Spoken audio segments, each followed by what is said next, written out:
Isso aqui é um resumo aí que vale a pena vocês dar um print, certo? Que eu trouxe os 4 tópicos mais importantes da análise combinatória que cai em concurso público. Então eu fiz um resumo aí. Lógico que aí não tá faltando alguns conceitos, tipo, o princípio aditivo não está aí, a permutação circular não está aí, a combinação completa, que é a mesma coisa, combinação por repetição, também não está neste material. Aí esses conceitos que não são tão cobrados em concurso, né? Eles estão no material, certo? Aí você vai e dá uma olhada neles por fora. Agora esses aqui são os que mais caem, tá certo? Então dá um print aí nessa tela, aí tá um resumo bem massa, tá certo? E agora vamos ver a combinação simples. Então, a característica principal da combinação é a seguinte: a ordem dos elementos não é importante para a formação de subconjuntos.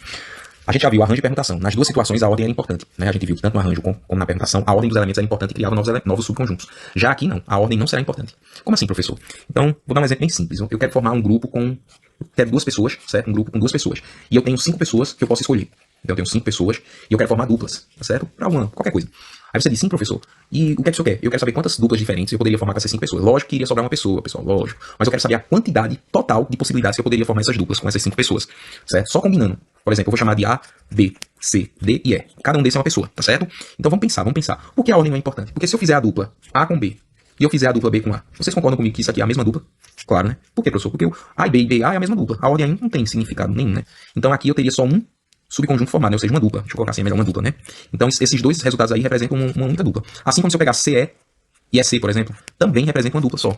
Então na hora de fazer a contagem, se eu fizesse do método tradicional como a gente vinha fazendo, né? O método do arranjo ou da permutação, iria dar errado. Porque aí a gente estaria contando 2 vezes a mesma dupla. Por exemplo, como aqui A, B, BA, CE e EC, iria dar errado.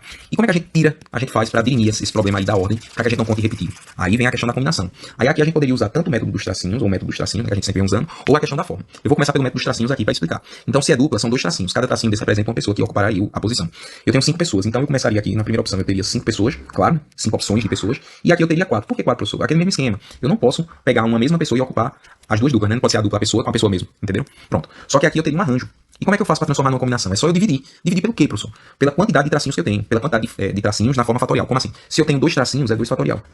Ah, professor, entendi. E se eu fosse trios? Se fosse 3 tracinhos, aí seria o quê? Dividido por 3 fatorial. E se fosse 5 tracinhos? Aí seria 5 fatorial. Deu pra entender? Então, no método dos tracinhos, a gente faz isso. A gente coloca as possibilidades de cada posição aí, né? E depois a gente divide pela quantidade de tracinhos fatorial. É assim que a gente aplica o método dos tracinhos. Então, seria 5 vezes 4, que dá 20. 2 fatorial, todo mundo sabe que é 2 vezes 1, que é 2. E eu teria 10 duplas, 10 possibilidades de duplas diferentes, certo?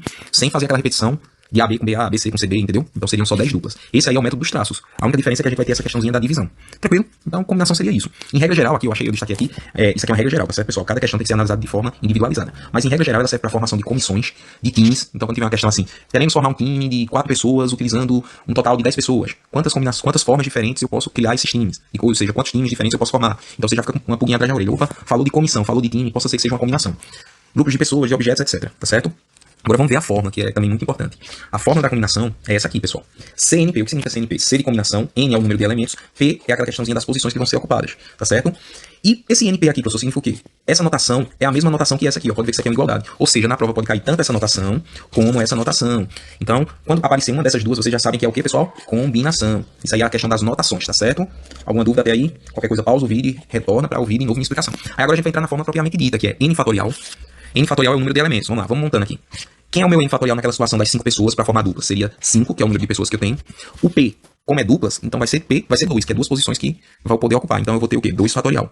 E esse N menos P é o 5 menos o 2, que vai dar o quê, pessoal? 3 fatorial, né? Eu coloquei isso aqui, mas eu poderia colocar direto 3 fatorial, tá certo? Então, como é que eu iria resolver isso aqui? Lembra que a gente pode usar a simplificação de fatorial. Então ficaria 5 vezes 4 vezes 3. Vou parar no 3, por quê? Porque aqui, ó, eu vou ter 2 fatorial, que é 2 vezes 1, e 5 menos 2 dá 3 fatorial. Então eu poderia cancelar fatorial com fatorial, esses dois que são iguais, e ficaria o quê, pessoal? 5 vezes 4, 20, 2 vezes 1, 2, 20 dividido por 2 daria 10. Ou seja, o mesmo resultado quando a gente fez utilizando o método dos traços naquela situação assim. Então combinação simples é isso aí.